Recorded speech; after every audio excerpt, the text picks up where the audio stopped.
Hi dear KTET experience Toss അക്കാഡമിയുടെ KTET Hindi ക്ലാസ്സിലേക്ക് എല്ലാവർക്കും സ്വാഗതം. കഴിഞ്ഞ കേട്ടറ്റ് പരീക്ഷയ്ക്ക് ശേഷം ക്വാളിഫയിങ് മാർക്സ് ഒക്കെ നേടിയിരിക്കുന്ന സ്റ്റുഡൻസ് ഉണ്ടാവും. എന്നാൽ ഇത്തവണയും പ്രതീക്ഷ നഷ്ടപ്പെട്ടവർക്ക് വേണ്ടിയുള്ളതാണ് ഈ വീഡിയോ. തോൽവി എന്ന് പറയുന്നത് വിജയത്തിലേക്കുള്ള വഴികാട്ടിയാണെന്ന് പറയാറില്ലേ? അത് ഒരു തരത്തിൽ ശരിയാണ്. ഓരോ തോൽവിയിലും വിജയിക്കാനുള്ള പ്രേരണ അടങ്ങിയിട്ടുണ്ട്. മനസ്സാണ് ഏറ്റവും വലിയ ശക്തി എന്ന് പറയുന്നത്. തോൽക്കാൻ മനസ്സില്ലാത്തവന് വിജയം എന്ന് പറയുന്നത് ഉറപ്പായിട്ടും നടക്കുക തന്നെ ചെയ്യും.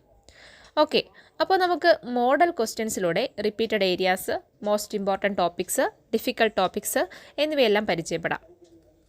കഴിഞ്ഞ പരീക്ഷയ്ക്ക് ചോദിച്ച ഒരു ചോദ്യം നമുക്ക് നോക്കാം. ചോദ്യം ഇങ്ങനെയായിരുന്നു: ഇൻമേം സെ ജ്ഞാൻപീഠ് പുരസ്കാർ പ്രാപ്ത് സാഹിത്യകാർ കോൻ ഹെ? ഓപ്ഷൻസിലുള്ളത് രാംധാരി സിംഗ് ദിൻകർ, നാഗാർജുൻ, സുധാമ പാണ്ഡെ ധൂമിൽ, സൂര്യകാന്ത് ത്രിപാഠി നിരാല. ഈ ചോദ്യത്തിൽ നമ്മൾ അറിഞ്ഞിരിക്കേണ്ട കാര്യം ജ്ഞാൻപീഠ പുരസ്കാറിനെ കുറിച്ചാണ്. നിരന്തരം ചോദിക്കുന്ന ടോപ്പിക്കുകളിൽ നിന്നും വ്യത്യസ്തമായിട്ട് ചോദിച്ച ഒരു ചോദ്യമായിരുന്നു ജ്ഞാൻപീഠ പുരസ്കാറിനെ കുറിച്ചുള്ള ഈ ഒരു ചോദ്യം. അപ്പോൾ നമുക്കതിനെക്കുറിച്ച് ഡീറ്റെയിൽ ആയിട്ടൊന്ന് നോക്കാം. ഭാരതീയ ജ്ഞാനപീഠ ട്രസ്റ്റ് ഇന്ത്യൻ സാഹിത്യത്തിന് നൽകുന്ന പരമോന്നത പുരസ്കാരമാണ് ജ്ഞാനപീഠ പുരസ്കാർ. ഭാരതത്തിലെ പൗരന്മാരായിട്ടിരിക്കുന്നവർക്ക് ആട്വീം അനുസൂചിയിൽ പരാമർശിച്ചിട്ടുള്ള 22 ഭാഷകളിൽ ഏതെങ്കിലും ഒരു ഭാഷയിൽ സാഹിത്യരചന ചെയ്തിട്ടുള്ളവർക്ക് ഈ പുരസ്കാരത്തിന് അർഹതയുണ്ട്. 11 ലക്ഷം രൂപയും പ്രശസ്തി പത്രവും വാഗ്ദേവിയുടെ വെങ്കല പ്രതിമയും അടങ്ങുന്നതാണ് പുരസ്കാരം. 1965 1 ലക്ഷം രൂപ സമ്മാനത്തുകയായി ആരംഭിച്ച ഈ അവാർഡ് 2005 7 ലക്ഷം രൂപയായിട്ട് ഉയർത്തി. അത് നിലവിൽ 11 ലക്ഷം രൂപയാണ്. അതായത് ഇപ്പോൾ 11 ലക്ഷം രൂപയാണ് ജ്ഞാൻപീഠ അവാർഡായിട്ട് കൊടുക്കുന്നത്. 2005 തിരഞ്ഞെടുത്ത ഹിന്ദി സാഹിത്യകാരൻ കുംവർ നാരായണനാണ് 7 ലക്ഷം രൂപയുടെ ജ്ഞാൻപീഠ പുരസ്കാരം ലഭിച്ചത്. 1965 മലയാള സാഹിത്യകാരനായ ജി ശങ്കരക്കുറുപ്പിന് ജ്ഞാനപീഠ പുരസ്കാരം ലഭിച്ചു. അന്ന് 1 ലക്ഷം രൂപയായിരുന്നു സമ്മാനത്തുക. 1982 വരെ ഒരു എഴുത്തുകാരൻ്റെ ഒരു കൃതിക്കാണ് ഈ പുരസ്കാരം നൽകിയിരുന്നത്. എന്നാൽ ഇതിനുശേഷം ഇന്ത്യൻ സാഹിത്യത്തിന് എഴുത്തുകാരൻ്റെ മൊത്തത്തിലുള്ള സംഭാവനയ്ക്കായിട്ടാണ് ഇത് നൽകാൻ തുടങ്ങിയത്. ഇതുവരെ ഹിന്ദി, കന്നഡ ഭാഷകളിലെ എഴുത്തുകാരന്മാർക്ക് ഈ അവാർഡ് പരമാവധി 7 തവണ ലഭിച്ചിട്ടുണ്ട്. 1968 ഹിന്ദി ഭാഷയിൽ ആദ്യമായി സുമിത്രാനന്ദൻ പന്തിൻ്റെ ചിദംബര എന്ന കൃതിക്കാണ് ജ്ഞാനപീഠ പുരസ്കാരം ലഭിച്ചത്.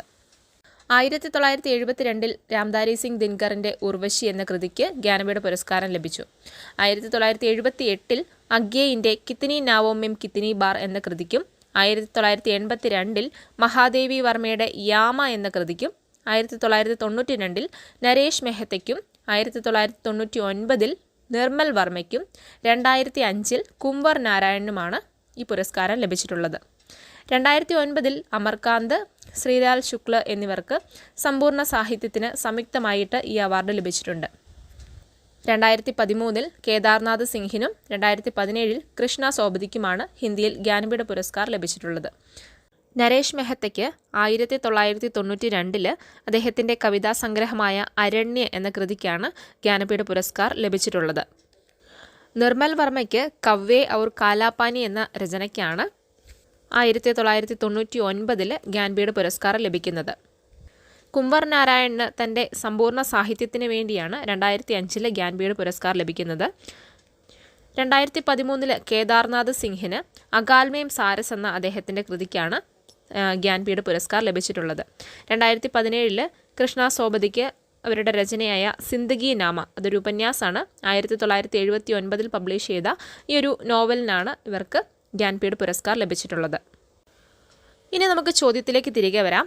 നമ്മളുടെ ചോദ്യത്തിനകത്ത് ജ്ഞാനപീഠ പുരസ്കാർ ലഭിച്ചിട്ടുള്ള സാഹിത്യകാരൻ ആരാണ് എന്നതായിരുന്നു ചോദ്യം. ഓപ്ഷനിലുണ്ടായിരുന്നത് ദിൻകർ, നാഗാർജുൻ, ധൂമിൽ, അതുപോലെ തന്നെ നിരാല എന്നിവരായിരുന്നു. നമ്മൾ നോക്കിയ ഡീറ്റെയിൽസ് അനുസരിച്ച് രാംധാരി സിംഗ് ദിൻകറിനാണ് ഈ പറയുന്ന ജ്ഞാനപീഠ പുരസ്കാർ ലഭിച്ചിട്ടുള്ളതെന്ന് നമ്മൾ കണ്ടു. അപ്പോൾ ശരിയായ ഉത്തരം രാംധാരി സിംഗ് ദിൻകർ ആണ്. അപ്പോൾ ഈ ഒരു ചോദ്യത്തിൽ നിന്നും നമ്മൾ മനസ്സിലാക്കിയ കാര്യം, വളരെ ഡീറ്റെയിൽഡ് ആയിട്ട് ഒരു ടോപ്പിക്കിനെ മനസ്സിലാക്കിയാൽ മാത്രമേ നമുക്ക് ചെറിയ ചെറിയ ചോദ്യങ്ങൾക്ക് പോലും ആൻസറുകൾ കണ്ടെത്താനായിട്ട് സാധിക്കുകയുള്ളൂ. ഭാഷയുമായിട്ട് ബന്ധപ്പെട്ട ചോദ്യങ്ങൾ എല്ലാ പരീക്ഷകളിലും കാണാറുള്ളതാണ്. ഹിന്ദി ഭാഷ, ലിപി, ഉപഭാഷ, ബോലികൾ, ഇങ്ങനെ പലതരത്തിൽ ചോദ്യങ്ങൾ വരാറുണ്ട്. ബ്രജ്, അവധി, ഖടി ബോലി, ദേവനാഗരി ലിപി എല്ലാം വളരെ ഇമ്പോർട്ടൻ്റ് ആണ്. റിപ്പീറ്റഡ് ആയിട്ട് ഇത്തരത്തിൽ വന്ന ഒരു ചോദ്യമാണ് നമ്മളിനി നോക്കാൻ പോകുന്നത്. ചോദ്യം ഇങ്ങനെയാണ്: ബ്രജ് ഭാഷ കാ വികാസ് കിസ് അപഭ്രംശ് സേ ഹുവ? ഓപ്ഷനിലുള്ളത് മാഗധി, അർദ്ധമാഗധി, ഷൗർസേനി, പൈശാചി. ഇവിടെ ബ്രജ് ഭാഷയെക്കുറിച്ചുള്ള ഡീറ്റെയിൽസ് ആണ് നമ്മൾ അറിഞ്ഞിരിക്കേണ്ടതായിട്ടുള്ളത്. ഹിന്ദിയുടെ പ്രധാനപ്പെട്ട ബോലികളിലൊന്നാണ് ബ്രജ്. ക്ഷേത്രീയ ഗ്രാമീണ ഭാഷയാണ് ബ്രജ് ഭാഷ. പശ്ചിമി ഉത്തർപ്രദേശിലും ഉത്തരാഖണ്ഡിലുമൊക്കെ സംസാരിക്കുന്ന ഭാഷയാണ് ബ്രജ് ഭാഷ. ഹരിയാന, രാജസ്ഥാൻ, ഉത്തർപ്രദേശ് തുടങ്ങിയ ജനപദിലുമൊക്കെ ബ്രജ് ഭാഷ സംസാരിക്കുന്നുണ്ട്. മറ്റ് ഭാരതീയ ഭാഷകളെ പോലെ തന്നെ സംസ്കൃതത്തിൽ നിന്നാണ് ബ്രജ് ഭാഷ ജന്മം കൊണ്ടിട്ടുള്ളത്. ബ്രജ് ഭാഷയിൽ വളരെ കുറച്ച് സാഹിത്യ സൃഷ്ടികൾ മാത്രമാണ് ലഭ്യമായിട്ടുള്ളത്. ഭക്തികാലത്തിലെ പ്രധാനപ്പെട്ട ഭാഷയായിരുന്നു ബ്രജ്. സൂർദാസ്, റഹീം, രസ്കാൻ, കേശവ്, ഘനാനന്ദ്, ബിഹാരി, തുളസീദാസ്, നന്ദദാസ്, ദേവ്, രത്നാകർ തുടങ്ങിയ അനേകം ഭക്തകവികൾ ബ്രജ് ഭാഷയിൽ തങ്ങളുടെ കാവ്യരചനകൾ ചെയ്തിട്ടുണ്ട്. ബ്രജ് ഭാഷ വികസിച്ച് വന്നത് ഷൗർസേനി അപഭ്രംശിൽ നിന്നാണ്. ഇത് മിക്കവാറും ചോദിക്കാറുള്ള ചോദ്യമാണ്. ഷൗർസേനി അപഭ്രംശ് എന്നുള്ള കാര്യം നന്നായിട്ട് ഓർത്തിരിക്കുക. ബ്രജ് ഭാഷ വികസിച്ച് വന്നത് ഷൗർസേനി അപഭ്രംശിൽ നിന്നാണ്. നമ്മളുടെ ചോദ്യവും അതുതന്നെയായിരുന്നു, ബ്രജ് ഭാഷ കാ വികാസ് കിസ് അപഭ്രംശ് സേ ഹുവ? അപ്പോൾ കറക്റ്റ് ആൻസർ എന്ന് പറയുന്നത് ഷൗർസേനി അപഭ്രംശ് എന്നുള്ളതാണ്. അപ്പോൾ ഇവിടെ ശരിയായിട്ടുള്ള ഉത്തരം ഷൗർസേനി എന്നുള്ളതാണ്. മധ്യകാലീൻ സാഹിത്യത്തിൻ്റെ പ്രമുഖ ഭാഷയായ ബ്രജ് ഭാഷ വികസിച്ച് വന്നിട്ടുള്ളത് ഷൗർസേനി അപഭ്രംശിൽ നിന്നാണ്. ഷൗർസേനി അപഭ്രംശിൽ നിന്ന് വികസിച്ച് വന്ന ആധുനിക ഭാഷ അല്ലെങ്കിൽ ഉപഭാഷയാണ് പശ്ചിമി ഹിന്ദി. പശ്ചിമി ഹിന്ദിയുടെ ബോലിയായാണ് ബ്രജ് ഭാഷ വരുന്നത്. ഹിന്ദിയുടെ ഉപഭാഷകൾ, ബോലികൾ, അപഭ്രംശ തുടങ്ങിയ ഡീറ്റെയിൽസ് ഒക്കെ കേട്ടിട്ട് പരീക്ഷയ്ക്ക് ഒരുങ്ങുന്നവർ നിർബന്ധമായിട്ട് നോക്കി വെക്കേണ്ട ടോപ്പിക്കുകൾ തന്നെയാണ്. അപ്പോൾ നല്ല ഡീറ്റെയിൽഡ് ആയിട്ട് ഈ കാര്യങ്ങൾ നോക്കി വെക്കുക. റിപ്പീറ്റഡ് ക്വസ്റ്റ്യൻ ആയിട്ട് ചോദിച്ചിട്ടുള്ളതാണ്. വളരെ സിമ്പിളായിട്ട് നിങ്ങൾക്ക് മാർക്ക് സ്കോർ ചെയ്യാൻ പറ്റുന്ന ഒരു ടോപ്പിക്കും കൂടിയാണ് ഈ ഒരു ഉപഭാഷകളും ബോലികളും. ഇനി മറ്റൊരു ചോദ്യത്തിലേക്ക് പോയാൽ അവിടെ രീതികാലിനെ കുറിച്ചാണ് ചോദ്യം. രീതികാൽ കോ അലങ്കൃത് കാൽ കിസ്നെ പുക്കാര? ഓപ്ഷനിലുള്ളത് രാംചന്ദ്ര ശുക്ല, രാംകുമാർ വർമ്മ, മിശ്രബന്ധു, നഗേന്ദ്ര തുടങ്ങിയവയാണ്. നമുക്കറിയാം, ഹിന്ദി സാഹിത്യത്തിൽ ഉത്തർ മധ്യകാൽ രീതികാൽ എന്നറിയപ്പെടുന്നു. രീതികാലിൽ ധാരാളം പോയിന്റ്സ് പഠിക്കാനുണ്ട്. രീതികാലിലെ കവികളെ രീതി സിദ്ധ, രീതി ബദ്ധ, രീതി മുക്ത എന്നിങ്ങനെ തിരിച്ചിട്ടുണ്ടെന്നുള്ള കാര്യം നമുക്കറിയാം. അത് പരീക്ഷയ്ക്ക് ചോദിക്കുന്ന ഒരു കാര്യമാണ്. എന്നാൽ ഇവിടെ നമുക്ക് നോക്കേണ്ടത് രീതികാലിൻ്റെ ഈ വർഗീകരണമല്ല, നേരെ മറിച്ച് രീതികാലിൻ്റെ നാമകരണമാണ് നോക്കാനുള്ളത്. അപ്പോൾ എന്താണ് രീതികാലിൻ്റെ നാമകരൺ? ഓരോ സാഹിത്യകാരന്മാരും ഈ രീതികാലിനെ എന്തൊക്കെ പേരിലാണ് വിളിച്ചിട്ടുള്ളതെന്ന് നമുക്ക് നോക്കാം. മിശ്രബന്ധു വിനോദ് അലങ്കൃത് കാലം എന്നാണ് രീതികാലിനെ വിളിച്ചിട്ടുള്ളത്. ആചാര്യ രാംചന്ദ്ര ശുക്ല രീതികാലെന്നും ആചാര്യ വിശ്വനാഥ് പ്രസാദ് മിശ്ര ശൃംഗാർ കാലെന്നും വിളിച്ചിരിക്കുന്നു. ഡോക്ടർ രാംകുമാർ വർമ്മയും ഡോക്ടർ രമാശങ്കർ ശുക്ല രസാലും കലാകാലം എന്നാണ് രീതികാലിന് പേര് നൽകിയിട്ടുള്ളത്. ഡോക്ടർ ഭഗീരഥ മിശ്ര രീതി ശൃംഗാർ കാലെന്ന് രീതികാലിന് നാമകരണം കൊടുത്തിരിക്കുന്നു. ഇവിടെ നാം ഓർക്കേണ്ടത്, നാമകരൺ പഠിക്കുമ്പോൾ ആദികാലിൻ്റെ നാമകരണം കൂടി ഈ രീതികാലിനോടൊപ്പം തന്നെ ചേർത്ത് പഠിക്കണം. അതായത് രീതികാലിൻ്റെ ചോദിക്കുന്നത് പോലെ തന്നെ ആദികാലിൻ്റെ നാമകരണം പല പരീക്ഷകളിലും ചോദിക്കാറുള്ളതാണ്. അപ്പോൾ നമ്മൾ ഡീറ്റെയിൽസ് നോക്കിയപ്പോൾ തന്നെ കണ്ടിരുന്നു, രീതികാലിൻ്റെ നാമകരണിൽ ഏറ്റവും ആദ്യം നമ്മൾ പറഞ്ഞാണ് മിശ്രബന്ധു വിനോദ്. അദ്ദേഹം രീതികാലിന് നൽകിയിരിക്കുന്ന പേര് അലങ്കൃത് കാൽ എന്നാണ്. അപ്പോൾ ക്വസ്റ്റ്യൻ ഇത് തന്നെയായിരുന്നു, രീതികാൽക്കോ അലങ്കൃത് കാൽ കിസ്നെ പുകാര? ആരാണ് രീതികാലിനെ അലങ്കൃത് കാൽ എന്ന് വിളിച്ചത്? അപ്പോൾ കറക്റ്റ് ആൻസർ വരുന്നത് മിശ്രബന്ധു എന്നുള്ളതാണ്. രീതികാലിൽ നമ്മൾ രീതികാലിൻ്റെ വർഗീകരണത്തിനകത്ത് രീതി ബദ്ധ കവി, രീതി സിദ്ധ കവി, രീതി മുക്ത കവിയൊക്കെ പഠിച്ചിട്ടുണ്ട്. അതിനകത്ത് രീതി സിദ്ധ കവിയാണ് ബിഹാരി എന്ന് നമുക്കറിയാം. അപ്പോൾ ബിഹാരി ലാലിനെ കുറിച്ചും എപ്പോഴും ചോദ്യങ്ങൾ ചോദിക്കുന്നതായതുകൊണ്ട് തന്നെ ബിഹാരിയെക്കുറിച്ചും ബിഹാരി സത്സൈ എന്ന അദ്ദേഹത്തിൻ്റെ രചനയെക്കുറിച്ചും കൂടി നമ്മൾ നന്നായിട്ട് നോക്കി വെക്കണം. അതുപോലെ തന്നെ രീതി ബദ്ധ കവിയായ കേശവദാസ് എപ്പോഴും ചോദ്യങ്ങളുള്ളതാണ്. അതുപോലെ തന്നെ രീതി മുക്ത കവിയായ ഘനാനന്ദിനെ കുറിച്ചുമൊക്കെ ചോദ്യങ്ങൾ ചോദിക്കാറുണ്ട്. അപ്പോൾ നല്ല ഡീറ്റെയിൽ ആയിട്ട് ഈ ടോപ്പിക് കൂടി നോക്കി വെക്കുന്നത് നന്നായിരിക്കും. ആദികാൽ അഥവാ വീർഗാഥാകാലിലെ വളരെ ഇമ്പോർട്ടൻ്റ് ആയിട്ടുള്ള ടോപ്പിക്കാണ് ചന്ദബർദായിയുടെ പൃഥ്വിരാജ് റാസോ. ഒട്ടുമിക്ക വർഷങ്ങളിലും ഈ ഭാഗത്തുനിന്നും ചോദ്യങ്ങൾ കാണുന്നതുമാണ്. അപ്പോൾ ഈ ഭാഗത്തുനിന്നും ചോദിച്ചിട്ടുള്ള ഒരു ചോദ്യം നമുക്ക് നോക്കാം. പൃഥ്വിരാജ് റാസോ കെ രചയിത കോൻ ഹെ? ഓപ്ഷനിലുള്ളത് ചന്ദബർദായി, ജഗനിക്, ബാണഭട്ട്, അമീർ ഖുസ്രോ എന്നിവയാണ്. ഈ ചോദ്യത്തിൽ എല്ലാവർക്കും അറിയാവുന്നതുപോലെ തന്നെ ശരിയുത്തരം ചന്ദബർദായി തന്നെയാണ്. നമുക്ക് സ്കോർ ചെയ്യാൻ പറ്റുന്ന ഏറ്റവും എളുപ്പമായിട്ട് പെട്ടെന്ന് തന്നെ ആൻസർ കണ്ടെത്താൻ സാധിക്കുന്ന ഒരു ചോദ്യം കൂടിയാണിത്. പൃഥ്വിരാജ് ചൗഹാൻ്റെ ദർബാരി കവിയായിരുന്ന ചന്ദബർദായി രചിച്ച പ്രസിദ്ധമായ രചനയാണ് പൃഥ്വിരാജ് റാസോ. ഹിന്ദിയിലെ പ്രഥം മഹാകാവ്യമായിട്ടാണ് പൃഥ്വിരാജ് റാസോനെ കണക്കാക്കുന്നത്. ആചാര്യ രാമചന്ദ്ര ശുക്ല ഛന്ദബർദായിയെ ഹിന്ദിയിലെ പ്രഥം മഹാകവിയായിട്ട് കണക്കാക്കുന്നു. ആദ്യകാലത്തിലെ ഒരു ശ്രേഷ്ഠ കാവ്യകൃതിയായിട്ടാണ് പൃഥ്വിരാജ് റാസോയെ കണക്കാക്കുന്നത്. അപ്പോൾ ഈ ഒരു ടോപ്പിക്ക് നോക്കി വയ്ക്കുക. അടുത്ത ചോദ്യം, മൈഥിലി ശരൺ ഗുപ്ത കെ കാവ്യ യശോധരാ കാ പ്രതിപാദ്യ ക്യാ ഹെ? राम की पत्नी का विरह वर्णन, गौतम बुद्ध की पत्नी का विरह वर्णन, ലക്ഷ്മൺ की पत्नी का विरह वर्णन, യക്ഷ് की पत्नी का विरह वर्णन എന്നിങ്ങനെയാണ് ഓപ്ഷനിലുള്ളത്. നമുക്ക് മൈഥിലി ശരൺഗുപ്തിൻ്റെ യശോധര എന്ന കാവ്യത്തെക്കുറിച്ച് നോക്കാം. മൈഥിലി ശരൺഗുപ്ത് എഴുതിയ പ്രസിദ്ധമായ പ്രബന്ധകാവ്യമാണ് യശോധര. മഹാകാവ്യത്തേക്കാൾ ചെറിയ ഗ്രന്ഥങ്ങളെയാണ് പ്രബന്ധകാവ്യങ്ങളെന്ന് പറയുന്നത്. 1933 തൻ്റെ ഇളയ സഹോദരനായ സിയ റാം ശരൺ ഗുപ്തയുടെ ആവശ്യപ്രകാരമാണ് മൈഥിലി ശരൺ ഗുപ്ത ഈ പുസ്തകം എഴുതിയത്. ഗൗതമ ബുദ്ധൻ കുടുംബത്തെ ത്യജിച്ചതിൻ്റെ കഥ കേന്ദ്രീകരിച്ചാണ് യശോധര എന്ന ഇതിഹാസം രചിക്കപ്പെട്ടിരിക്കുന്നത്. ഇത് ഗദ്യവും കവിതയും കലർന്ന ഒരു വിഭാഗമായ ചമ്പു കാവ്യത്തിൽ ഉൾപ്പെടുന്ന രചനയാണ്. ഗദ്യ പദ്യ മിശ്രിത ചമ്പു കാവ്യ എന്നാണ് യശോധര അറിയപ്പെടുന്നത്. ഭർത്താവിനാൽ ഉപേക്ഷിക്കപ്പെട്ട യശോധരയുടെ ഹൃദയം നിറഞ്ഞ ദുഃഖം ഈ കൃതിയിലൂടെ നമുക്ക് കാണാൻ കഴിയും. ഒപ്പം തന്നെ വൈഷ്ണവ തത്വങ്ങൾ സ്ഥാപിക്കുക എന്നതാണ് യശോധരയുടെ ലക്ഷ്യം. യശോധര എന്ന രചനയുടെ പ്രധാന രസം വിപ്രലംഭ ശൃംഗാറാണ്. ശുദ്ധ ഖടിബോലി ഭാഷയിലാണ് ഈ രചന ചെയ്തിട്ടുള്ളത്. ചരിത്രപ്രധാനമായ ഒരു കാവ്യമാണ് യശോധര. മഹാത്മാ ബുദ്ധൻ്റെ ഗൃഹത്യാഗമാണ് യശോധരയുടെ വിഷയവസ്തു. നായിക കഥാപാത്രമായിട്ട് വരുന്നത് മഹാത്മാ ബുദ്ധൻ്റെ പത്നിയായ യശോധരയാണ്. ഭർത്താവിൻ്റെ ഗൃഹത്യാഗത്തെ തുടർന്ന് സന്യാസം സ്വീകരിക്കുമ്പോൾ യശോധരയ്ക്ക് ഉണ്ടാകുന്ന വിരഹവേദനയാണ് രചനയിലൂടെ നമുക്ക് കാണാൻ കഴിയുന്നത്. അപ്പോൾ നമ്മുടെ ചോദ്യത്തിൻ്റെ ശരിയായ ഉത്തരം ഗൗതമ ബുദ്ധ കി പത്നി കാ വിരഹ വർണ്ണൻ എന്നുള്ളതാണ്. യശോധര എന്ന മൈഥിലി ശരൺ ഗുപ്തിൻ്റെ കാവ്യത്തിലെ പ്രതിപാദ്യ വിഷയം ഗൗതമ ബുദ്ധ കി പത്നി കാ വിരഹ വർണ്ണൻ എന്നുള്ളത് ശരിയായ ഉത്തരമായിട്ട് ഇവിടെ വരുന്നു. അടുത്ത ചോദ്യം, ഇൻമേ ഭാരതേന്ദു യുഗ് കെ നിബന്ധകാർ കോൻ ഹെ? ആചാര്യ രാമചന്ദ്ര ശുക്ല, രാംവിലാസ് ശർമ്മ, ഹസാരി പ്രസാദ് ദ്വിവേദി, ബാലകൃഷ്ണ ഭട്ട് എന്നിവയാണ് ഓപ്ഷനിലുള്ളത്. നമുക്ക് ഭാരതേന്ദു യുഗിനെക്കുറിച്ചുള്ള ഡീറ്റെയിൽസ് നോക്കാം. ഹിന്ദി നിബന്ധ് അഥവാ എസ്സേ ആരംഭിക്കുന്നത് ഭാരതേന്ദു യുഗത്തിലാണ്. നവജാഗരൻ്റെ സമയമായിരുന്നു അത്. ഭാരതേന്ദു യുഗിൽ ഭാരതേന്ദു ഹരിശ്ചന്ദ്ര, ബാലകൃഷ്ണ ഭട്ട്, പ്രതാപ് നാരായൺ മിശ്ര, ബദ്രീനാരായൺ ചൗധരി പ്രേംഖൻ, ബാൽമുകുന്ദ് ഗുപ്ത്, രാധാചരൺ ഗോസ്വാമി തുടങ്ങിയവരൊക്കെ പ്രമുഖ നിബന്ധകാരന്മാരാണ്. വ്യംഗ്യാത്മക നിബന്ധ എഴുതുന്നതിൽ പ്രസിദ്ധനായ ആളാണ് ഭാരതേന്ദു. ഹിന്ദിയിൽ മാന്തേൻ എന്ന് വിളിക്കുന്ന ബാലകൃഷ്ണ ഭട്ടും ആ സമയത്തെ സർവശ്രേഷ്ഠനായ നിബന്ധകാരനാണ്. ഭട്ടജി എല്ലാ തരത്തിലുമുള്ള എസ്സേകൾ എഴുതിയിട്ടുണ്ട്. ജനസാഹിത്യത്തെ ജനഭാഷയിൽ എഴുതുന്നവരിൽ പ്രതാപ് നാരായൺ മിശ്രിൻ്റെ പേര് ആദ്യം വരുന്നു. നിരാല ഇദ്ദേഹത്തിൻ്റെ വ്യക്തിത്വത്തിലും എസ്സേകളിലും ആകൃഷ്ടനായിട്ടുണ്ട്. പ്രേംഖൻജിയുടെ രചനാരീതിയിൽ കൃത്രിമമായിട്ടുള്ള ഭാഷ പ്രയോഗിച്ചുകൊണ്ടുള്ളതായിരുന്നു. സ്വാഭാവികമായ മനസ്സിലാക്കാവുന്ന ഭാഷയിലല്ല അദ്ദേഹം എഴുതിയിരുന്നത്. തൻ്റെ വാക്കുകൾ പൊതുസമൂഹത്തിലേക്ക് എത്തിക്കണമെന്നോ ആളുകളെ രസിപ്പിക്കണമെന്നോ ആളുകളുടെ ചിന്തകളിൽ മാറ്റം വരുത്തണമെന്നോ ആയിരുന്നില്ല അദ്ദേഹത്തിൻ്റെ ലക്ഷ്യം. അദ്ദേഹത്തിൻ്റെ സാഹിത്യ സൃഷ്ടിയിലുള്ള പ്രാവീണ്യം കാണിച്ചു കൊടുക്കുവാനാണ് അദ്ദേഹം ആഗ്രഹിച്ചത്. ഭാരതേന്ദു യുഗത്തിലെ അവസാനത്തേതും വളരെയധികം പ്രശസ്തനുമായ നിബന്ധകാരനായിരുന്നു ബാലമുകുന്ദ് ഗുപ്ത്.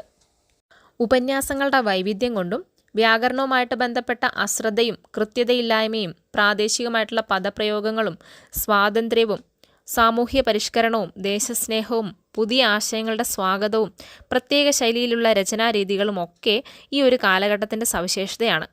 അപ്പോൾ നമ്മുടെ ചോദ്യത്തിൽ ഭാരതേന്ദു യുഗിലെ നിബന്ധകാരൻ ആരാണ് എന്നുള്ളതായിരുന്നു. നമ്മൾ പരിചയപ്പെട്ട നിബന്ധകാരന്മാരെ ഒന്നുകൂടി നോക്കാം. ഭാരതേന്ദു ഹരിശ്ചന്ദ്ര, ബാലകൃഷ്ണ ഭട്ട്, പ്രതാപ് നാരായൺ മിശ്ര, ബദ്രീനാരായൺ ചൗധരി പ്രേംഖൻ, ബാൽമുകുന്ദ് ഗുപ്ത്, രാധാചരൺ ഗോസ്വാമി തുടങ്ങിയവരെയാണ് നമ്മൾ പരിചയപ്പെട്ടത്. അപ്പോൾ ഈ ഓപ്ഷൻസിൽ നിന്നും ശരിയായ ഉത്തരം ബാലകൃഷ്ണ ഭട്ടാണെന്ന് നമുക്ക് മനസ്സിലാക്കാം. ഭാരതേന്ദു യുഗിലെ നിബന്ധകാരനാണ് ബാലകൃഷ്ണ ഭട്ട്.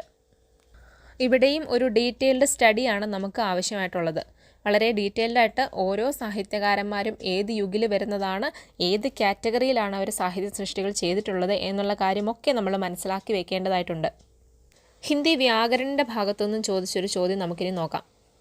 ക്വസ്റ്റ്യൻ ഇങ്ങനെയാണ്, കെ നീച്ചെ കോൻസ അവ്യയ് ഹെ. ഓപ്ഷനിലുള്ളത് സമുച്ചയബോധക, വിസ്മയാദിബോധക, സംബന്ധബോധക, ക്രിയാവിശേഷൻ എന്നിവയാണ്. ഇവിടെ അവ്യയ എന്നതാണ് ടോപ്പിക്. അവ്യയ അവികാരി ശബ്ദമാണ്. രൂപ്, ലിംഗ്, വചൻ, പുരുഷ്, കാൽ മുതലായവയിൽ മാറ്റം വരാത്ത വാക്കുകളെയാണ് അവികാരി ശബ്ദ അല്ലെങ്കിൽ അവ്യയ എന്ന് പറയുന്നത്.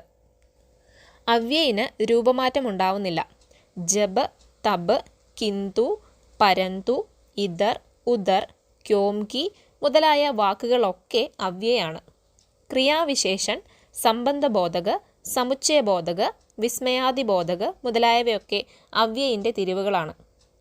ക്രിയയുടെ വിശേഷത പറയുന്ന വാക്കുകളെ ക്രിയാവിശേഷൻ അവ്യയ എന്ന് പറയും. വാക്യത്തിലെ മറ്റു വാക്കുകളുമായി ഒരു സംജ്ഞയുടെയോ സർവനാമത്തിൻ്റെയോ ബന്ധം കാണിക്കുന്ന അവ്യയാണ് സംബന്ധബോധക അവ്യയ. ഇതിൽ അർത്ഥമനുസരിച്ച് സംബന്ധബോധക അവ്യയിൻ്റെ കുറേ തിരിവുകളുണ്ട്. കാലവാചക, സ്ഥാനവാചക, ദിശാവാചക, സാധൻവാചക, വിരോധവാചക, വ്യക്തിവാചക, ഉദ്ദേശ്യവാചക, സാചര്യവാചക, വിഷയവാചക, സംഗ്രഹവാചക, വിനിമയവാചക, സദൃശ്യവാചക, തുലനാവാചക, കാരൺവാചക തുടങ്ങിയവയാണ് സംബന്ധബോധക അവ്യയിൻ്റെ തിരിവുകൾ. ഇതിൽ കാലവാചകിനകത്ത് പെഹലെ, ബാദ്, ആകെ, പീച്ചെ തുടങ്ങിയ ശബ്ദങ്ങളാണ് വരുന്നത്. സ്ഥാനവാചകിൽ ബാഹർ, ഭീത്തർ, ബീച്ച്, ഊപ്പർ, നീച്ചെ തുടങ്ങിയ ശബ്ദങ്ങൾ വരുന്നു. ദിശാവാചകിൽ നിക്കട്ട്, പാസ്, സമീപ്, ഓർ, സാമ്നെ തുടങ്ങിയ വാക്കുകളും സാധൻവാചകിൽ നിമിതി, ദ്വാര, ജരിയെ തുടങ്ങിയ വാക്കുകളും വിരോധവാചകിൽ ഉൾട്ടെ, വിരുദ്ധ, പ്രതികൂൽ തുടങ്ങിയ വാക്കുകളുമാണ് വരുന്നത്. അപ്പോൾ ഇത്തരത്തിൽ നമ്മൾ നോക്കിക്കഴിഞ്ഞാൽ സ്ഥാനവാചകിലാണ് നീച്ചെ എന്ന ശബ്ദം വരുന്നത്. അതായത് സംബന്ധബോധക അവ്യയിൽ സ്ഥാനവാചകിൽ വരുന്ന ഒരു ശബ്ദമാണ് നീച്ചെ. ഇനി രണ്ട് വാക്കുകൾ, ശൈലികൾ അല്ലെങ്കിൽ വാക്യങ്ങൾ എന്നിവ ചേരുന്ന സംയുക്ത പദങ്ങളാണ് സമുച്ചയബോധക അവ്യയം എന്ന് പറയുന്നത്. സന്തോഷം, ദുഃഖം, ആശ്ചര്യം, കുറ്റബോധം, വെറുപ്പ്, ലജ്ജ തുടങ്ങിയ വികാരങ്ങൾ പ്രകടിപ്പിക്കുന്ന വാക്കുകളാണ് വിസ്മയാദിബോധക അവ്യയിൽ വരുന്നത്. അപ്പോൾ നമ്മുടെ ഈ ഒരു ചോദ്യത്തിൻ്റെ ശരിയായ ഉത്തരം വരുന്നത് കെ നീച്ചെ എന്നത് സംബന്ധബോധക അവ്യയിൽ ഉൾപ്പെടുന്നതാണെന്ന് നമുക്ക് മനസ്സിലാക്കാൻ സാധിക്കും. അപ്പോൾ അതുകൊണ്ട് തന്നെ കറക്റ്റ് ആൻസർ വരുന്നത് സംബന്ധബോധക എന്നുള്ളതാണ്. കെ നീച്ചെ എന്ന് പറയുന്നത് സംബന്ധബോധക അവ്യയിൽ വരുന്നതാണ്. ഇനി മറ്റൊരു ടോപ്പിക്കിലേക്ക് പോകാം. സമകാലീൻ സാഹിത്യകാരുടെ കാറ്റഗറിയിൽ വരുന്നയാളാണ് മോഹൻ രാകേഷ്. വളരെ സിമ്പിളായിട്ടുള്ള ചോദ്യങ്ങളിലൂടെ തന്നെ നിരന്തരം ആവർത്തിച്ചു വരുന്ന ഇദ്ദേഹത്തിൻ്റെ പല രചനകളുമായിട്ട് ബന്ധപ്പെട്ട മെയിൻ കാര്യങ്ങൾ നമ്മൾ നോക്കി വെക്കേണ്ടതായിട്ടുണ്ട്. ആഷാഢ് കാ ഏക് ദിൻ, ആധേ അധൂരെ തുടങ്ങിയ രചനകൾ പ്രധാനപ്പെട്ടതാണ്. കഴിഞ്ഞ പരീക്ഷയിൽ മോഹൻ രാകേഷുമായിട്ട് ബന്ധപ്പെട്ട് ചോദിച്ച ഒരു ചോദ്യം നമുക്കിനി നോക്കാം. സാവിത്രി മോഹൻ രാകേഷ് കെ കിസ് നാടക കി നാരി പാത്ര ഹെ. ഓപ്ഷനിലുള്ളത് ആധേ അധൂരെ, ആഷാഢ് കാ ഏക് ദിൻ, പെഹല രാജ, ലഹരോം കെ രാജഹംസ് എന്നിവയാണ്. ശരിയായ ഉത്തരം ഓപ്ഷൻ എ ആധേ അധൂരെ എന്നുള്ളതാണ്. ആധേ അധൂരെ എന്ന ഹിന്ദിയിലെ പ്രസിദ്ധ നാടകത്തിലെ മുഖ്യ സ്ത്രീ കഥാപാത്രമാണ് സാവിത്രി. കുടുംബ ബന്ധങ്ങൾക്കുള്ളിലെ തകരാറും രണ്ട് തലമുറകൾ തമ്മിലുള്ള വ്യത്യാസവുമൊക്കെ ഈ നാടകത്തിൽ അദ്ദേഹം അവതരിപ്പിച്ചിട്ടുണ്ട്. 3 സ്ത്രീ കഥാപാത്രങ്ങളും 5 പുരുഷ കഥാപാത്രങ്ങളുമാണ് ഈ നാടകത്തിലുള്ളത്. ക്യാരക്ടേഴ്സിനെ അടിസ്ഥാനമാക്കിയുള്ള ചോദ്യങ്ങൾ കേട്ടിട്ട് എക്സാമിൽ സ്ഥിരം ചോദിക്കുന്നുമുണ്ട്. ഓരോ രചനകളിലെയും കേന്ദ്ര കഥാപാത്രങ്ങളെ നമ്മൾ അറിഞ്ഞു വെക്കണം. അപ്പോൾ ഈ ഒരു രചനയുമായിട്ട് ബന്ധപ്പെടുത്തി നമുക്ക് ചെയ്യാൻ പറ്റുന്ന ഒരു കാര്യം, പ്രധാന ക്യാരക്ടേഴ്സ്, അതായത് കേട്ടറ്റ് പരീക്ഷയിൽ നിരന്തരം ചോദിക്കാറുള്ള ക്യാരക്ടേഴ്സിനെ എടുക്കുക. അവർ ഏത് രചനയിലെ ക്യാരക്ടേഴ്സ് ആണെന്ന് കണ്ടുപിടിക്കുക. അത് കിസ് വിദാക്കി രചനാഹേ, അതുപോലെ തന്നെ കിസ്കി രചനാഹേ എന്നുള്ള കാര്യമൊക്കെ നോക്കി വെക്കുക. ഇത്തരത്തിൽ പ്രധാനമായിട്ടും പരീക്ഷകളിൽ കണ്ടിട്ടുള്ള 3-4 ക്യാരക്ടേഴ്സിനെ നമുക്കൊന്ന് പരിചയപ്പെടാം. ആദ്യം തന്നെ നമ്മളിപ്പോൾ കണ്ട ക്വസ്റ്റ്യനകത്തെ സാവിത്രി മോഹൻ രാകേഷിൻ്റെ ആധേ അധൂരെ എന്ന നാടകത്തിലെ ക്യാരക്ടറാണ് നമ്മൾ കണ്ടു. മറ്റൊരു ക്യാരക്ടറാണ്, കഥാപാത്രമാണ് പരീക്ഷകളിൽ മിക്കവാറും ചോദിക്കുന്ന ആളാണ് ഹോരി എന്ന് പറയുന്നത് പ്രേംചന്ദിൻ്റെ നാടകമായ ഗോദാനിലെ പ്രധാന കഥാപാത്രമാണ്. അതുപോലെ തന്നെ മോഹൻ രാകേഷിൻ്റെ ആഷാഢ് കാ ഏക് ദിൻ എന്ന നാടകത്തിലെ കഥാപാത്രമാണ് മല്ലിക. അതുപോലെ തന്നെ മന്നു ഭണ്ഡാരിയുടെ ഉപന്യാസമായ ആപ്കാ ബണ്ടി എന്ന നോവലിലെ പ്രധാന കഥാപാത്രമാണ് ബണ്ടി. ആ ഒരു ക്യാരക്ടറിനെയും പരീക്ഷകളിൽ മിക്കവാറും ചോദിക്കാറുള്ളതാണ്. അതുപോലെ തന്നെ പ്രേംചന്ദിൻ്റെ ഗബൻ എന്ന ഉപന്യാസത്തിലെ ക്യാരക്ടറാണ് രമാനാഥ്.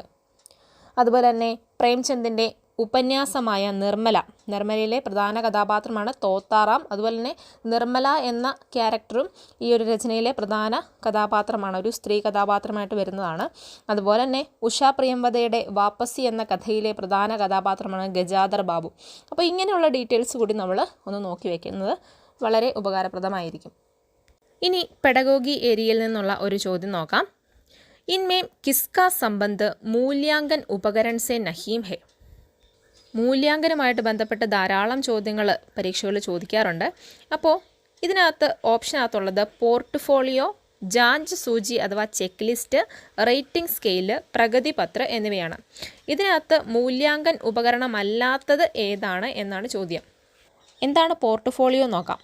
കുട്ടികളുടെ പഠന പ്രക്രിയയെ പ്രകടമായ രീതിയിൽ കാണിക്കാൻ കഴിയുന്ന അല്ലെങ്കിൽ ഫലപ്രദമായ വിലയിരുത്തൽ ഉപകരണമായി ഉപയോഗിക്കുന്ന വിദ്യാർത്ഥികളുടെ സൃഷ്ടികളുടെ ഒരു ശേഖരമാണ് പോർട്ട്ഫോളിയോ. വിവിധ രീതികളിൽ സംഘടിപ്പിക്കാൻ സാധിക്കുന്ന ഒരു ഹ്രസ്വകാല സമഗ്ര പ്രോജക്റ്റായി പോർട്ട്ഫോളിയോ പൂർത്തീകരിക്കാൻ കഴിയും. ഇനി ചെക്ക് ലിസ്റ്റിനെ കുറിച്ച് നോക്കിയാൽ ഒരു ടാസ്ക് പൂർത്തിയാക്കാൻ ആവശ്യമായ കാര്യങ്ങളുടെ പട്ടികയാണ് ചെക്ക് ലിസ്റ്റ്. ഏത് ജോലി ചെയ്യുമ്പോഴും ഒന്നും മറക്കാതിരിക്കാനായിട്ട് ഉപയോഗിക്കുന്ന ഒരു ഉപകരണമാണിത്. രേഖപ്പെടുത്തപ്പെട്ട അഭിപ്രായമോ തീരുമാനമോ ഒരു ചെക്ക് ലിസ്റ്റ് ഉപയോഗിച്ച് വിലയിരുത്താവുന്നതാണ്. ചെക്ക് ലിസ്റ്റിൽ നിന്ന് വിദ്യാർത്ഥികളുടെ പ്രകടനത്തെക്കുറിച്ചുള്ള അല്ലെങ്കിൽ അവരുടെ പെർഫോമൻസിനെ കുറിച്ചുള്ള വിവരങ്ങൾ നമുക്ക് ലഭിക്കും. വിദ്യാർത്ഥികൾക്ക് അറിയാവുന്നതും ചെയ്യാൻ കഴിയാവുന്നതുമായ കാര്യങ്ങൾ ചെക്ക് ലിസ്റ്റുകൾ കാണിക്കുന്നു. മറ്റുള്ളവരെ സ്വയം വിലയിരുത്തുന്നതിനും പഠനങ്ങളെ വിലയിരുത്തുന്നതിനും ചെക്ക് ലിസ്റ്റുകൾ ഉപയോഗിക്കുന്നു. റേറ്റിംഗ് സ്കെയിൽ അഥവാ നിർധാരൺ മാപിനി വ്യക്തികൾ, ഉൽപ്പന്നങ്ങൾ, സേവനങ്ങൾ അല്ലെങ്കിൽ മറ്റേതെങ്കിലും വിഷയങ്ങളുടെ പ്രകടനം, പെരുമാറ്റം, കഴിവുകൾ അല്ലെങ്കിൽ മറ്റ് പ്രസക്തമായ സവിശേഷതകൾ എന്നിവ വിലയിരുത്തുന്നതിനും ഉപയോഗിക്കുന്നതിനുമുള്ള ഒരു മെഷർമെൻറ്റ് ടൂളാണ് റേറ്റിംഗ് സ്കെയിൽ. സ്ട്രെങ്തും വീക്ക്നെസ്സും ഒക്കെ തിരിച്ചറിയാനും ആവശ്യമായിട്ടുള്ള ഫീഡ്ബാക്കുകളും ഒക്കെ നൽകാനും നമ്മൾ റേറ്റിംഗ് സ്കെയിൽ സഹായിക്കുന്നുണ്ട്. ഇനി പ്രഗതി പത്ര അഥവാ പ്രോഗ്രസ് കാർഡ്. ഒരു കുട്ടിയുടെ വിദ്യാഭ്യാസവുമായിട്ട് ബന്ധപ്പെട്ട നിരവധി കാര്യങ്ങൾ പറയുന്ന ഒരു രേഖയാണ് പ്രോഗ്രസ് കാർഡ്. എന്നാൽ പ്രോഗ്രസ് ഷീറ്റ് മൂല്യനിർണ്ണയ ഉപകരണമായിട്ട് കണക്കാക്കുന്നില്ല. ഒരു വിദ്യാർത്ഥിയുടെ നേട്ടങ്ങൾ, വെല്ലുവിളികൾ, പഠന ലക്ഷ്യങ്ങൾ എന്നിങ്ങനെയുള്ള പുരോഗതിയെ പ്രതിഫലിപ്പിക്കുന്ന ഒരു രേഖയായിട്ട് മാത്രമാണ് പ്രോഗ്രസ് കാർഡിനെ കണക്കാക്കുന്നത്. ഇതൊരു വിലയിരുത്തൽ ഉപകരണമല്ല, മറിച്ച് വിദ്യാർത്ഥികളുടെ പുരോഗതി ട്രാക്ക് ചെയ്യാനും ആശയവിനിമയം നടത്താനുമൊക്കെയുള്ളൊരു മാർഗമായിട്ട് കണക്കാക്കുന്നു. എന്നാൽ പോർട്ട്ഫോളിയോകൾ, ചെക്ക് ലിസ്റ്റുകൾ, റേറ്റിംഗ് സ്കെയിൽ ഇതൊക്കെ വിദ്യാർത്ഥികളുടെ പ്രകടനം, അതായത് അവരുടെ പെർഫോമൻസ്, ക്ലാസ്സിലെ പെർഫോമൻസുകൾ, അവരുടെ അറിവ്, കഴിവുകൾ എന്നിവയൊക്കെ വിലയിരുത്തുന്നതിനുള്ള ഉപയോഗിക്കുന്ന മൂല്യനിർണ്ണയ ഉപകരണങ്ങളായിട്ട് കണക്കാക്കുന്നു. അപ്പോൾ ഇവിടെ ശരിയായ ഉത്തരം പ്രഗതി പത്ര എന്നുള്ളതാണ്. പെഡഗോഗി ഏരിയയിൽ നിന്നും റിപ്പീറ്റഡ് ആയിട്ട് ചോദ്യങ്ങൾ വരുന്ന മറ്റൊരു പ്രധാനപ്പെട്ട ടോപ്പിക്കാണ് വാചൻ എന്നുള്ളത്. ഈ ഏരിയയിൽ നിന്നും ഒന്നിലധികം ചോദ്യങ്ങൾ ഒരേ ചോദ്യപേപ്പറിൽ പല രീതിയിൽ ചോദിച്ചു കാണുന്നുണ്ട്. ഈ ഭാഗത്തു നിന്നുള്ളൊരു ചോദ്യം നമുക്ക് നോക്കാം. ചോദ്യം ഇങ്ങനെയാണ്: छात्रों का उच्चारण शुद्ध होने के लिए अधिक उपयोगी कौन सा है? ഓപ്ഷനിൽ വരുന്നത് മൗൻ വാചൻ, സസ്വർ വാചൻ, ദ്രുത വാചൻ, ഗംഭീർ വാചൻ എന്നിവയാണ്. മൗനവാചൻ എന്ന് പറയുന്നത് ശബ്ദമുണ്ടാക്കാതെ എഴുതിയ കാര്യങ്ങൾ വായിക്കുന്നതിനെയാണ്. ഇത്തരത്തിലുള്ള നിശബ്ദ വായനയിൽ നമ്മുടെ കണ്ണും നമ്മുടെ തലച്ചോറും വളരെ ആക്റ്റീവായിട്ട് ഇരിക്കുകയും സ്വയം പഠനത്തോടുള്ള താല്പര്യം വർദ്ധിപ്പിക്കുകയും ചെയ്യുന്നു. എല്ലാ വാക്കുകളിലും ശ്രദ്ധ കേന്ദ്രീകരിക്കേണ്ട ആവശ്യമില്ല. ഇവിടെ ആശയം മനസ്സിലാക്കുക എന്നുള്ളതാണ് ഈ വായനയുടെ പ്രധാന ലക്ഷ്യം. അർത്ഥം മനസ്സിലാക്കാനുള്ള കഴിവ് വികസിപ്പിക്കാനും സ്പീഡായിട്ട് റീഡിംഗ് പഠിക്കാനും മൗനവാചൻ സഹായിക്കുന്നുണ്ട്. മൗനവാചനെ വിലയിരുത്താൻ എഴുത്തു പരീക്ഷകളാണ് ഉപയോഗിക്കുന്നത്.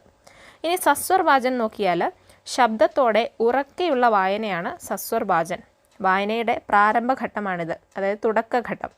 കുട്ടികളിൽ വായന കഴിവുകൾ വികസിപ്പിക്കാനും ശരിയായ ആംഗ്യങ്ങളോടെ പാഠം വായിക്കാൻ പരിശീലിക്കാനും ശരിയായ ഉച്ചാരണത്തിനും സഹായിക്കുന്നു. വാക്കുകളുടെയും വാക്യങ്ങളുടെയും ഉച്ചാരണത്തിൽ ശരിയായ താളവും വേഗതയും നൽകാനും സസ്വർ വാചന് കഴിയും. സസ്വർ വാചൻ 4 തരത്തിലാണുള്ളത്: ആദർശ് വാചൻ, അനുകരൺ വാചൻ, വൈയക്തിക് വാചൻ, സാമൂഹിക് വാചൻ എന്നിങ്ങനെ. ആദർശ് വാചൻ എന്ന് പറയുന്നത് ക്ലാസ്സിലെ കുട്ടികൾക്ക് ടീച്ചർ ഒരു പാഠം വായിച്ചു കൊടുക്കുന്നു. ഇതിനെയാണ് ആദർശവാചൻ അഥവാ മാതൃകാ വായന എന്ന് പറയുന്നത്. ഇനി അനുകരൺ വാചൻ എന്ന് പറഞ്ഞാൽ ആദർശവാചന ശേഷം ക്ലാസ്സിൽ വിദ്യാർത്ഥികൾ നടത്തുന്ന വായനയാണ് അനുകരൺ വാചനം എന്ന് പറയുന്നത്. വൈയക്തിക് വാചനം എന്ന് പറഞ്ഞാൽ വൈയക്തിക് വാചനം നമുക്ക് വ്യക്തിഗത വായന എന്ന് പറയാം. ഒരു കുട്ടിയോ വ്യക്തിയോ ഉറക്കെ വായിക്കുന്നു, അതിനെയാണ് വൈയക്തിക് വാചനം എന്ന് വിളിക്കുന്നത്. ഇനി സാമൂഹിക് വാചനം എന്ന് പറഞ്ഞാൽ കൂട്ടവായനയാണ്. അതായത് 2 അതിലധികമോ കുട്ടികൾ ഒരുമിച്ച് ഉറക്കെ വായിക്കുമ്പോൾ അതിനെ ഗ്രൂപ്പ് റീഡിംഗ് അഥവാ സാമൂഹിക് വാചനം എന്ന് വിളിക്കുന്നു. ഇനി ദ്രുതവാചൻ എന്ന് പറഞ്ഞാൽ മൗനവാചൻ്റെ മറ്റൊരു തരം രീതിയാണ് ദ്രുതവാചൻ. കുറഞ്ഞ സമയം കൊണ്ട് കൂടുതൽ വായിക്കുക എന്നതാണ് ഇതുകൊണ്ട് ഉദ്ദേശിക്കുന്നത്. സമയത്തെ നന്നായി വിനിയോഗിക്കാനും പെട്ടെന്ന് സാഹിത്യത്തെ പരിചയപ്പെടാനും ഇതുകൊണ്ട് സാധിക്കുന്നു. ഇനി ഗംഭീർ വാചൻ എന്താണെന്ന് നോക്കാം. അതായത് ഗൗരവമേറിയ നിശബ്ദ വായന എന്നതാണ് ഗംഭീർ വാചൻ എന്നതുകൊണ്ട് ഉദ്ദേശിക്കുന്നത്. ഒരു വിഷയത്തിൽ കൂടുതൽ വിവരങ്ങൾ നേടാനോ അല്ലെങ്കിൽ പ്രാവീണ്യം നേടാനോ വേണ്ടി ചെയ്യുന്ന നിശബ്ദ വായനയാണിത്. ഗംഭീർ വാചൻ എന്നതിലൂടെ നമ്മൾ വ്യാകരണം, അർത്ഥം, സാങ്കേതികത, പദപ്രയോഗങ്ങൾ എന്നിവയിലൊക്കെ കൂടുതൽ ശ്രദ്ധ കൊടുത്താണ് വായിക്കുന്നത്. കൂടാതെ തന്നെ പദാവലിയും വാക്കുകളും ഖണ്ഡികകളിലുമൊക്കെ ശ്രദ്ധ കൊടുത്ത് വളരെ ശ്രദ്ധിച്ച് ഗൗരവമായിട്ടുള്ള വായനയാണ് ഗംഭീർ വാചൻ.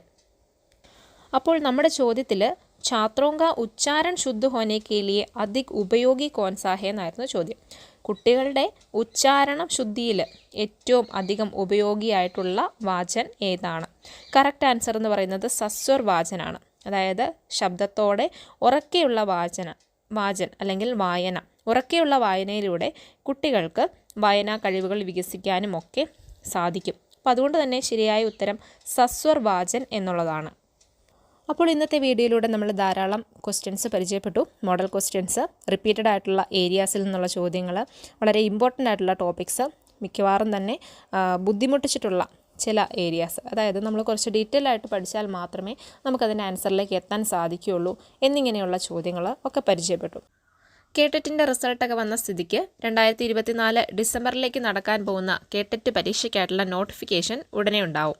HSA എക്സാംസ് എഴുതുന്നതിന് കേട്ടറ്റ് അനിവാര്യമായതുകൊണ്ട് തന്നെ അടുത്ത HSA നോട്ടിഫിക്കേഷൻസ് വരുന്നതിന് മുൻപ് തന്നെ നമുക്ക് കേട്ടറ്റ് നേടിയെടുക്കേണ്ടതായിട്ടുണ്ട്. ടോസ് അക്കാഡമിയിൽ 4 കാറ്റഗറികളിലും കേട്ടറ്റ് കോച്ചിങ് അവൈലബിൾ ആണ്. Question paper discussion, topic wise classes, notes, exams എന്നിവയോടൊപ്പം റിവിഷനും മോഡൽ എക്സാംസും ഒക്കെ നമ്മൾ അക്കാഡമി പ്രൊവൈഡ് ചെയ്യുന്നുണ്ട്. Physical science, natural science, maths, social science, Malayalam, Hindi, English, psychology, grammar ക്ലാസ്സുകൾ എന്നിങ്ങനെയുള്ള സബ്ജക്റ്റുകളിൽ കേട്ടറ്റിൻ്റെ കോച്ചിങ് നിങ്ങൾക്ക് അവൈലബിൾ ആണ്. KTET, SET, NET, HSA, HSST, LPUP, PSC തുടങ്ങിയ എക്സാമുകളിൽ 5 വർഷത്തെ എക്സ്പീരിയൻസും 2500-ലധികം വിദ്യാർത്ഥികൾ പാസ് ഔട്ട് ആയതുമായ അക്കാഡമിയിലേക്ക് ജോയിൻ ചെയ്യുവാൻ നിങ്ങൾക്ക് താല്പര്യമുണ്ടെങ്കിൽ സ്ക്രീനിൽ കാണുന്ന നമ്പറിൽ കോൺടാക്റ്റ് ചെയ്യാവുന്നതാണ്. അപ്പോൾ ഇന്നത്തെ ക്ലാസ് അടുത്ത പരീക്ഷയിലേക്കുള്ള മുന്നോടിയായിട്ട് നിങ്ങൾക്ക് പ്രയോജനപ്രദമായി എന്ന് വിചാരിക്കുന്നു. അടുത്ത വീഡിയോയിൽ കാണുന്നത് വരെ എല്ലാവർക്കും നന്ദി.